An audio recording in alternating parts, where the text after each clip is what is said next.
It takes chutzpah, Yiddish version of Fiddler on the Roof. In this Tuesday, June 19, 2018, photo, Joel Gray, director of the National Yiddish Theater Folksbiene production of a Yiddish-language version of Fiddler on the Roof, is interviewed at the Museum of Jewish Heritage, in New York.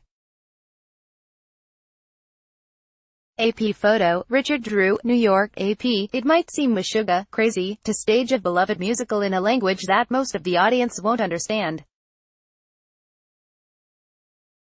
But Tevi the dairyman and his family will speak Yiddish in an off-Broadway production of Fiddler on the Roof, directed by Oscar and Tony winner Joel Gray.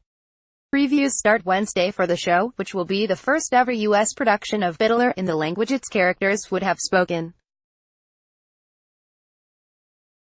I always knew what this play was about, and that's how I had the chutzpah to tackle it, Gray said during a rehearsal at the National Yiddish Theater Folksbiene, which is housed at the Museum of Jewish Heritage in Lower Manhattan. We work in English first on the scenes so that everybody understands the characters, and the third or fourth time we do it in Yiddish, and we just keep it. There will be supertitles in English and Russian for theatergoers who don't know their schmaltz from their schmutz. Fiddler on the Roof opened on Broadway in 1964 starring Zero Mostel as Tevi and ran for 8 years. It has been a favorite of schools and community theater groups ever since and has been revived on Broadway 4 times.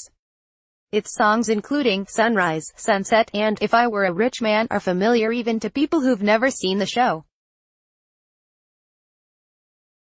Based on stories by Sholem Aleichem originally written in Yiddish, Fiddler is set in 1905 in a Jewish village in Tsarist Russia. The Yiddish version of Fiddler, translated by actor and writer Shraga Friedman as Fiddler AFN Doc, was performed in Israel in 1966 but was never staged in the United States until now. In the Yiddish version of the show, the song, To Life, doesn't have to be translated from L'chaim, it's just L'chaim. If I Were a Rich Man becomes Ben Ich bin a Rothschild, from a story by Aleichem about a man who imagines he were as wealthy as a member of the Rothschild family.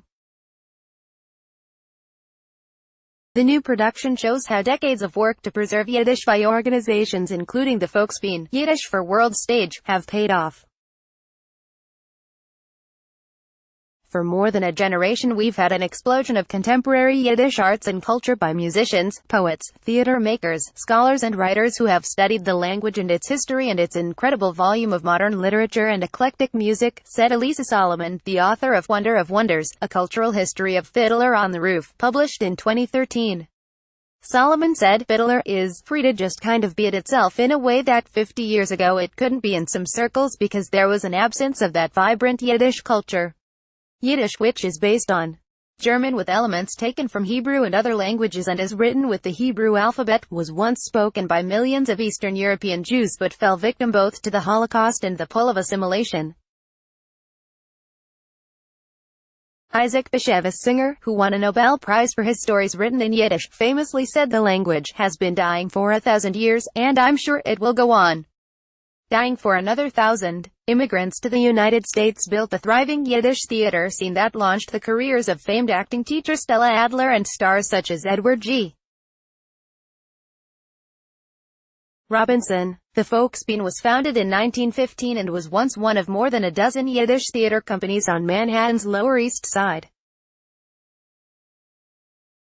It presents plays from the Yiddish theater canon as well as new work and adaptations of Yiddish literary work such as Yentl, based on Singer's story. Yentl the Yeshiva Boy. Gray's father, Mickey Katz, was a musician and actor who performed Yiddish comedy songs, but Gray said he doesn't speak much Yiddish himself and has been learning while rehearsing.